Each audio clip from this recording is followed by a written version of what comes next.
ბათუმელების დამფუძნების ზიანმაღლობელის ადვოკატები მისთვის აღკვეთის ღონისძიების გაუქმებასა და ზოგადად მის მიმართ დაწყებული სისხლის სამართლებრივი საქმის შეწყვეტას ეთხოვათ. ამის შესახებ ადვოკატებმა ახალგაზრდა იურისტთა ასოციაციის სოფიში გამართულ პრეს-კონფერენციაზე განაცხადეს. მათივე თქმით, პროკურატურამ ზიანმაღლობელის მიმართ სისხლის სამართლებრივი დევნა უსაფუძვლოდ დაიწყო.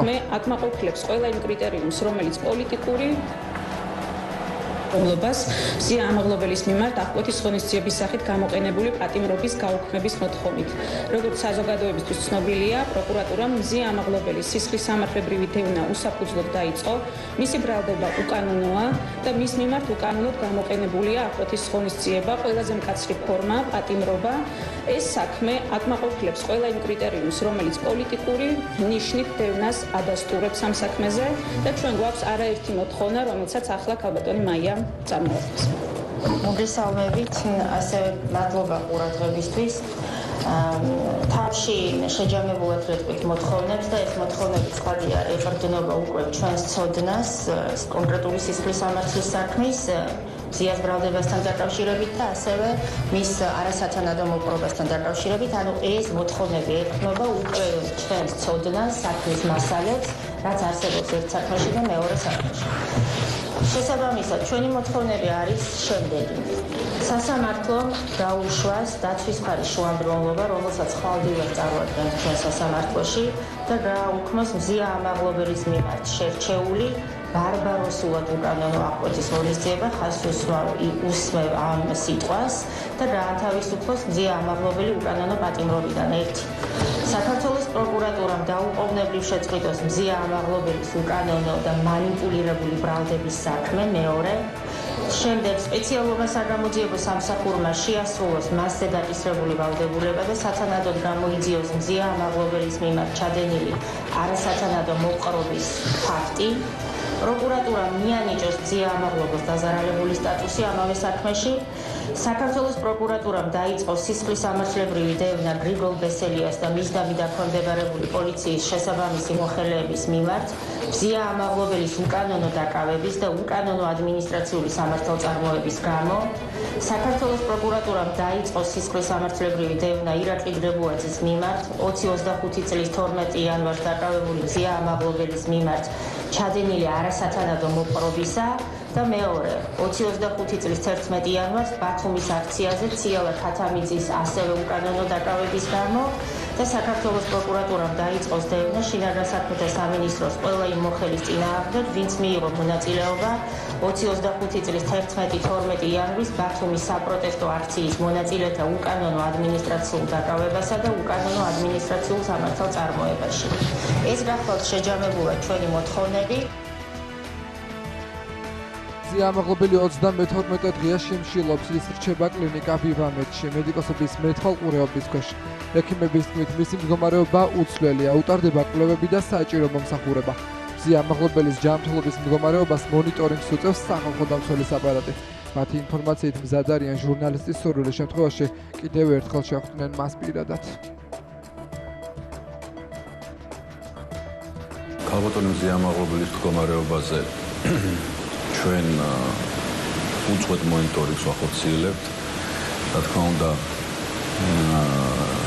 ჩემი წარმომადგენლებიც და თვითონ კონსილიუმის წევრი ექიმებიც ამას აკეთებენ. ისინი იყვნენ შესულები და მათ კონკრეტული რეკომენდაციები მისცეს როგორც ზიანმაღლობელს, ისე საჯაროდ ისაუბრეს ამის შესახებ. ჩვენ რა თქმა უნდა გავაგრძელებთ ამ პროცესს.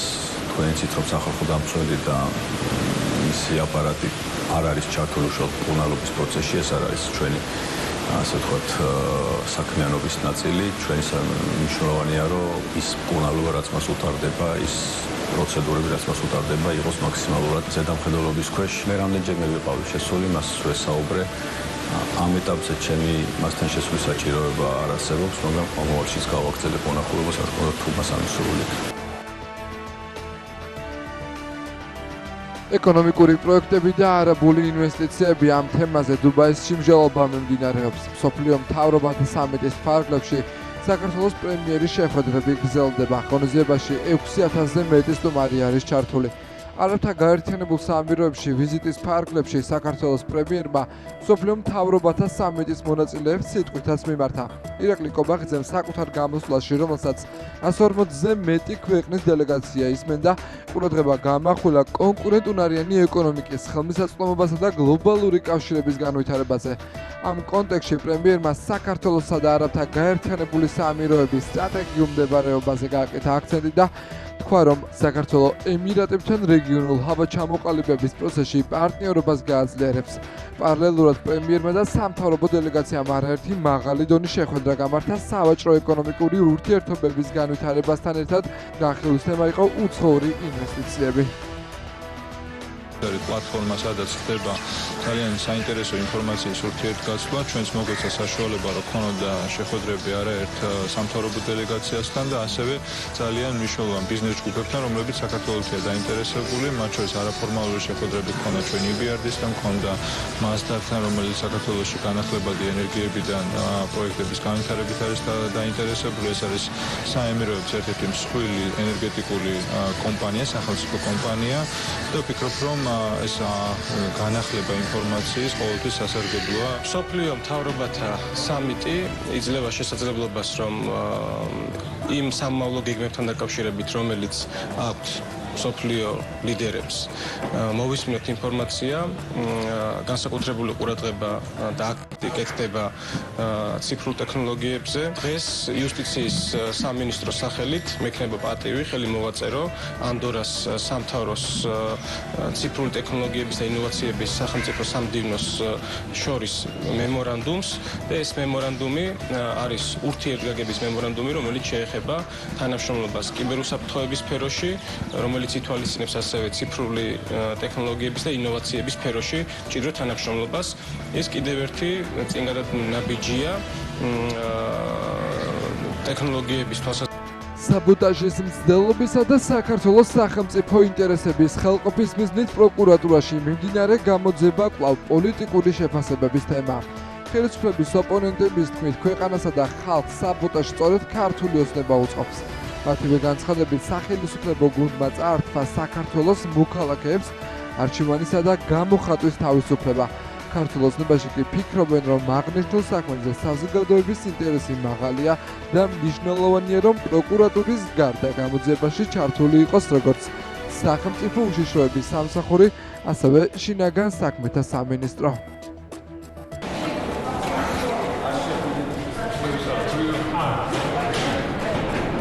ჩემთვის ძალიან ნათელია, რომ საქართველოს არ ჰყავს საგამოძიებო უწყება.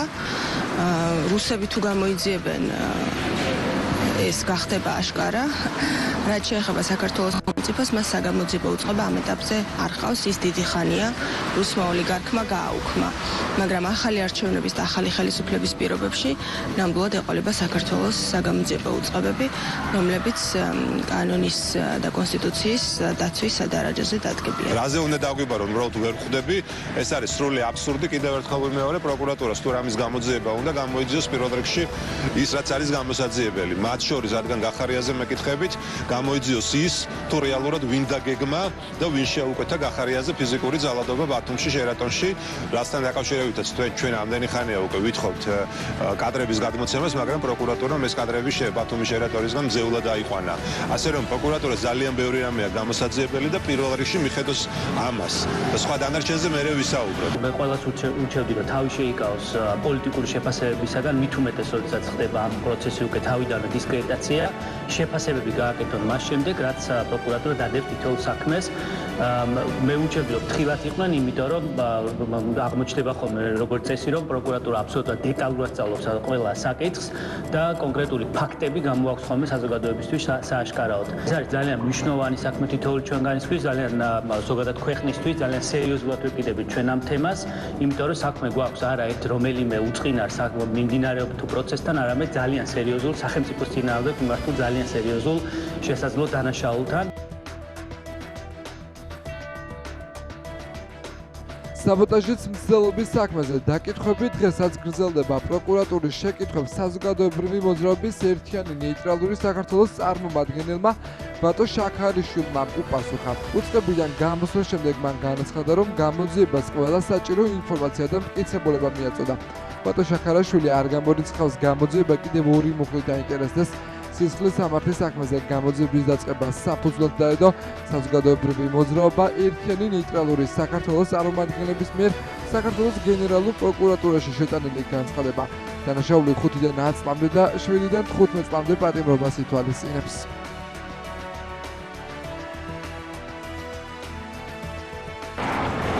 ჩემს მიერ მიწოდებული მასალებიდან გამომდინარე ვფიქრობ, რომ გაფართოვდება იმ მუხლების ჩამონათვალი, რომლის მიხედვითაც წარიმართება გამოძიება და როგორც მინიმუმ დაემატება 317 და 321 პრიმა მუხლით გათვალისწინებული მიმართულებები, რაც გულისხმობს მოწოდებებს, საჯარო მოწოდებებს საქართველოში კონსტიტუციური წყობილების ძალადობით დამხობასთან დაკავშირებით და ასევე ამგვარი ქმედებების დაფინანსებას ან სხვაგვარი მატერიალურ უზრუნველყოფას. აუცილებელია, რომ შეიქმნას პრეცედენტი ერთხელ და სამუდამოდ, რომ საქართველოში ეროვნული ინტერესების ღალატი, კონსტიტუციური წყობილების ძალადობრივი გზით დამხობის მცდელობები და სხვისი ინტერესების მსახურება, ფულის და სხვა მერკანტილური მიზნებიდან გამომდინარე იქნება დასჯადი.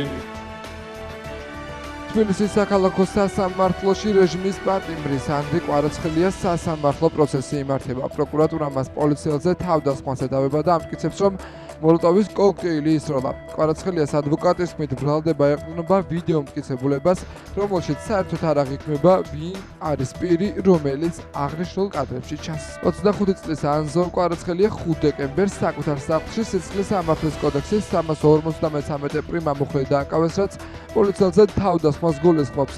კვარაცხელიას მეუღლემ რადიო თავისუფლებასთან ქმნის დაკავების დეტალებსა და პოლიციის მხრიდან განხორციელებულ ძალადობაზე ისაუბრა, როცა ერემიანის თქმით, ამ სტრესის ფონზე მას მუცელი მოეშალა. უბრალოდ წეს რომ ეს პირი არის ინდივიდუალური ნიშან-თვისებებიდან გამომდინარე არის კვარაცხელია, თუმცა ტუჩის, სახის, ცხვირის, შუბლის, ყურების რაიმე ნაკვთი მოყვანილი რომ გქონდეს შესაძლებლად კვლევით ნაწილში მსგავს ვერ ვაწყობ. ზოგადი მითითება არის, რომ მათ შორის ტანსაცმელი თაც გავს პიროვნებას, რომელიც არის მეორე ვიდეო ჩანაწერში და მეორე ვიდეო ჩანაწერში ნამდვილად არის ანზორ კვარაცხელია, რომელიც ჩანს, რომ პოლიციის მისამართი, ისევე როგორც პოლიციელები ანზორ კვარაცხელიას მისამართი უცმაწურ სიტყვებს იყენებენ, ასევე ანზორ კვარაცხელიაც ეს თქვა გარკვეულწილად ამით რაღაც ხმამაღალი ვერბალური საუბრით შემოიფარგლება პოლიციელების მიმართ და ამ ვიდეოში ნამდვილად არის ანზორ კვარაცხელია, თუმცა მეორე ვიდეოში საერთოდ არანაირი ნიშან-თვისება იმის, რომ ეს პირი ანზორ კვარაცხელია არის, არ არსებობს და ამიტომ უწოდებ ექსპერტიზის დასვენას მიკერძოებულს. თბილისის საქალაქო სასამართლოში თანაინვესტირების ფონდის ყოფილი ხელმძღვანელის გიორგი ბაჩიაშვილის ბრალდების საქმეზე პროცესი გაიმართა. სხდომა მტკიცებულებების გამოკვლევით მიმდინარეობდა. როგორც სასამართლო პროცესის დაწყებამდე ბაჩიაშვილმა ჟურნალისტებს განუცხადა, სასამართლოს ხატყოფს, რომ მთელი ეს პროცესი მთავრობა სახელმწიფოებრიობა ქცეულია ივანიშვილის პირად ჩაპიტოთ. მისივე განმარტებით საქმეზე ბრალდების მხარის რამოდენიმე მოწმე დარჩა დასაკითხი, რომელთა შორის არის ეროვნული ბანკის პრეზიდენტი ნათია თურნავა. გიორგი ბაჩიაშვილი წარდგენილ ბრალდებაში თავს დაამნაშავე და არ მიიჩნევს მას აღკვეთის ღონისძიების სახით 2.500.000 ლარიანი გირა აქვს შეფარდებული, ასევე დაწესებული აქვს დამატებითი შემზღუდავი ღონისძიებები. აღნიშნული ქმედება 9-დან 12 წლამდე თავისუფლების აღკვეთას ითვალისწინებს.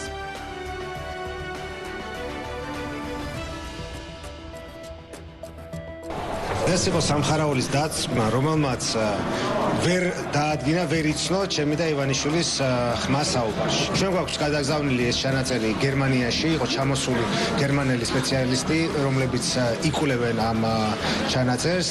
ჩვენ ვიმედოვნებთ, რომ ძალიან მალე გვექნება პასუხი. ჩანაწერის შინაარსი არის ჩემი და ბიზინა ივანიშვილის 10 წუთიანი სატელეფონო საუბარი, სადაც ცხადი არის, რომ საუბარი მიდის სასესხო ურთიერთობაზე, როდესაც მე ვთხოვ ივანიშვილს, რომ დახმარება გამიწვიოს ქართობანკში სესხის მიღებაში. არანაირ ინვესტიციაზე აქ საუბარი არ ყოფილა და ვერც იქნებოდა. შესაბამისად, ეს ჩანაწერი აკარწყებს ყველანაირ ბრალდებას. დოკუმენტაცია ძალიან მნიშვნელოვანი არის და პირდაპირ, ასე ვთქვათ, ადასტურებს ასახად ბრალდებულის არაკეთილ ინიციირებას, სხვადასხვა პოზიციებს, ურთიერთსაწინააღმდეგო პოზიციას, არსებითი მნიშვნელობის მქონე საკითხებთან დაკავშირებით, რაც მას ოფიციალურ ურთიერთობაში აქვს დაფიქსირებული, წერილობითი ფორმით და რაც საბოლოო ჯამში მის დამნაშავეობას ასახად ადასტურებს. რაც შეეხება ექსპერტიზის დასკვნას, ბუნებრივია ეს დასკვნა წარმოდგენილი იქნა, მაგრამ დასკვნა ძალიან მარტივად, ასე ვთქვათ, დაეფუძნა ეს დასკვნა როგორც არსებულ საფრთხო მასალას, ასევე გამოყენებული იქნა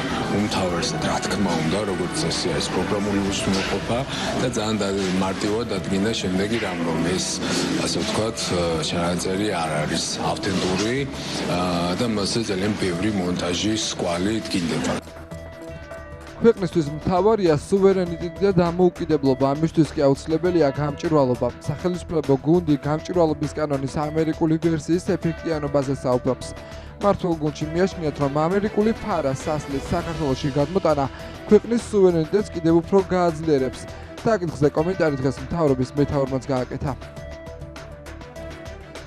გახსოვთ, რომ ორჯერ დავაინიციერეთ კანონპროექტი გამჭვირვალობის შესახებ, ერთხელ უკან მოხდა მისი გაწევა, მეორეჯერ მივიღეთ, მაგრამ ორივე შემთხვევაში გამჭვირვალობის შესახებ კანონპროექტის ინიცირებას მოყვა რევოლუციის მცდელობა, ყველაფერს ნათელი მოეფინა, მას შემდეგ რაც მოვისმენეთ უკვე ახალი ამერიკული ადმინისტრაციის გზავნილები, თურმე შესაძლებელი ყოფილა, რომ კონკრეტულ ადმინისტრაციას დასავლეთიდანაც ჰქონდეს მტრული განზრახვები ჩვენი ქვეყნის მიმართ.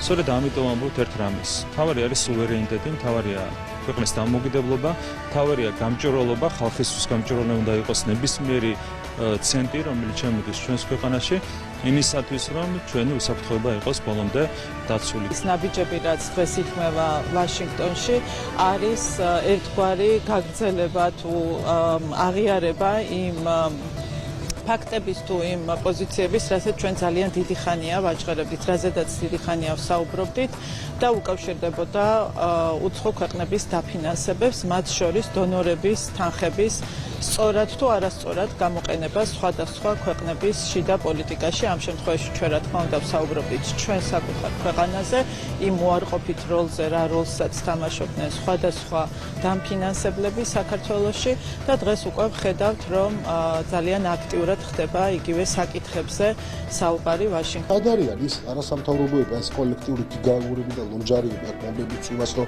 ლოცულობენ. რუსთავო, სად არის, რატო არ აკრიტიკებენ? აი აქ ლამის ქვეყანა რო დაგვაქვს თავზე. აი ზუსტად მაგ დაფინანსებით, ხო გამჭვირვალობის კანონისთვის. სად არის ხა რატო არ აკრიტიკებენ? აი ეს არის მათი სახე. და ეს არის ილუსტრაცია, ხო, რას იზავს ეს კანონი, ხო? აი მას რო მივიღებთ ამ კანონს და კიდევ ერთხელ ამას დაჩქარებულად არ იქნება, როგორც მივიღებთ ამ კანონს, აი შემდეგ შევხედოთ უკვე შედეგებს. რა შედეგები იქნება ამ ყველაფრის, რა? გამერწმუნდა შედეგს ნამდვილად გამოიღებს. მოლოტოვის კოქტეილს რო დამიფინანსებ და რადიკალებში აი ამას რომ განავცო, მე მოუწოდებ რევოლუციისკენ, მე აქ ჩამოხვალ. ჩემი ქვეყნის იმპერიაბა რა არის? შეგეხოთ, ხო? ტრამპის מחვილი. ჯერ სათხართ, კიდე ბოლომდე გაშიშულდებით.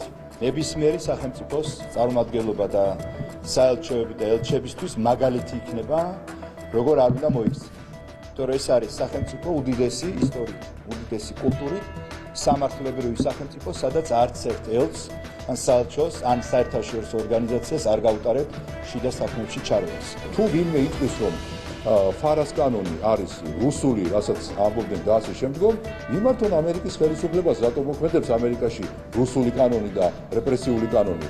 ამერიკის დღევანდელი პრეზიდენტის სიტყვებს შეგახსენებ, სახელმწიფო მდივნის სიტყვებს შეგახსენებ, რომლებიც პირდაპირ ამბობენ, რომ სამწუხაროდ რომ შეხვიდეთ საელჩოებში, ამერიკის საელჩოებში სხვადასხვა ქვეყანაში, თქვენ იქ ნახავთ, რომ ელჩის ფუნქციის მოვალეობის შესრულებით ნაცვლად ეს ხალხი ერეოდა ადგილობრივი ხელისუფლებების საქმეში. ესეც ხო ჩვენი სიტყვები არ არის მხოლოდ. შესაბამისად ეს მიდგომები შესაძლებელია. სოფლიო მთავრობათა სამიტის ფარგლებში მთავრობის ადმინისტრაციის უფროსმა მონაწილეობა მიიღო თემატურ დისკუსიაში კარგი მმართველობის და ნილოვანი ბიუროკრატიის შესახებ. ლევან ჯორჯოლიანმა საქართველოს წარმატებულ გამოცდილებებსა და სახელმწიფო სერვისების გამარტივებულ წლობაზე ისაუბრა. ასევე სხვადასხვა საერთაშორისო რეიტინგში ქვეყნის მოწინავე პოზიციებზე გამოვხილო ყურადღება. ისაუბრა საქართველოს მთავრობის გეგმებზე, ციფრული ტექნოლოგიების განვითარების მიმართულებით და ამ კუთხით დაგეგმით კონკრეტულ პროექტებზე.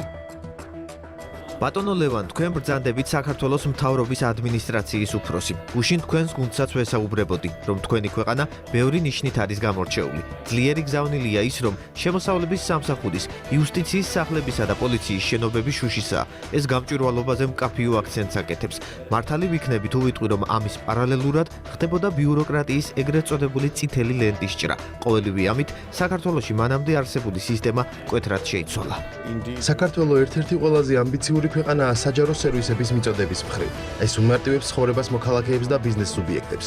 გამჭვირვალობა არის მთავარი პრინციპი ჩვენი სისტემის დახასიათებისას. მაგალითად, MyGov-ი არის პლატფორმა, რომელიც აერთიანებს ყველა უწყებას როგორც ეროვნულ, ასევე მუნიციპალურ დონეზე და მოქალაქეებს ყველა სერვისის მიღება შეუძლიათ ადგილზე მისვლის გარეშე.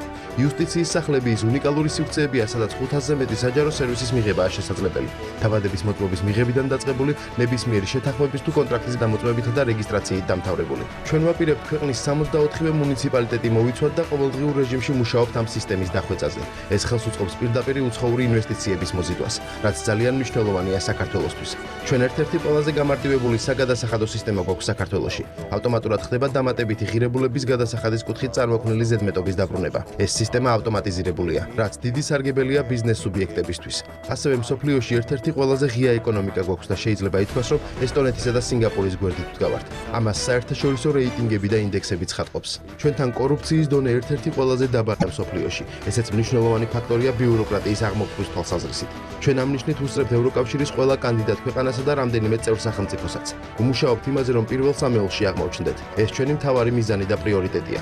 ევროკავშირის ერთ-ერთი წევრი სახელმწიფოდან ჩემმა კოლეგამ ერთხელ თქვა, რომ ყოველ ჯერზე, როდესაც ბიუროკრატიის აღმოფხვას ვცდილობთ, მდგომარეობის შესასწავლად ახალ კომისიებს ვქმნით და ამით ბიუროკრატიას კიდევ უფრო ვზრდითო. ამდენად უსარგებლო ქაღალდბრუნვასა და გასაკეთებელ საქმეს შორის ბალანსის დაცვა აუცილებელია სასურველი შედეგების მისაღწევად. 2016 წლიდან ბლოკჩეინის ტექნოლოგიის გამოყენებაც კი დაიწყეთ ბიუროკრატიის აღმოსაფრთხებლად და ამ მიმართულებით ვაპირებთ ინვესტიციების განხორციელებას. მომდევნო წლებში ხელოვნურ ინტელექტში, აგროტექნოლოგიებსა და ბაქტერიოფაგებში მოხდება ინვესტირება. ასევე საქართველოს სიდიდით მესამე ქალაქში ქუთაისში დავაარსეთ ტექნოლოგიების ჰაბი, რომელიც ხელოვნური ინტელექტის იმ ახალ მოდელებზე იმუშავებს, რაც საჯარო და კერძო სექტორებს, ისევე როგორც აკადემიურ წრეებს დაეხმარება. იგვაჩნია, რომ ეს მომავლის ხედვაა. ჩვენ ასე ვხედავთ მომავალს და სწორედ ეს ქმნის მკაფიო სურათს ყველასთვის, არა მხოლოდ ჩვენი მოქალაქეების ან ბიზნეს სუბიექტებისთვის, რომლებიც საქართველოში საქმიანობენ, არამედ იმ უცხოელებისთვის, რომლებიც ჩამოდიან ჩვენთან დასვენების, სწავლის და ინვესტირების მიზნით. ყოველივე ამით მათი ცხოვრების გამარტივება ჩვენი მთავარი მიზანია. თბილისის მერიის ტრანსპორტაციის პროგრამის ფარგლებში ღვიძლისა და ძვლის ტვინის ღეროვანი უჯრედების გადანერგვა, რა თქმა უნდა, მიმდინარე წელსაც დაფინანსდება. ამის შესახებ დედაქალაქის მერმა კახა კალაზემ დღეს მუნიციპალიტეტის მთავრობის ხდომაზე განაცხადა.